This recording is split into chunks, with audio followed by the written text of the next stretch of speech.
Mais au total, quand on regarde cette révolution,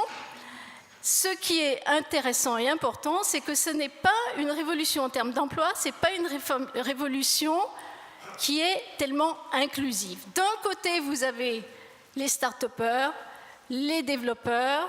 et puis tout le staff des managers qui sont autour de ça. Ça, évidemment, ce sont les gagnants, ce que j'appelle les Olympiens de la révolution numérique. D'un autre côté, vous avez une partie qui sont des emplois peu qualifiés, bon, les emplois de Deliveroo par exemple, enfin des livreurs, mais quand même tenus par des gens qui ont quand même au moins le bac. Donc au total, ce que montre très bien ce livre, qui sont ce livre de deux économistes américains,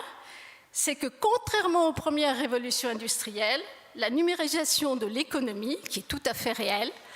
qui n'englobe pas absolument tous les secteurs de l'économie, elle découple les emplois et les revenus, et c'est de ce point de vue-là, on dit toujours que c'est une révolution qui tente à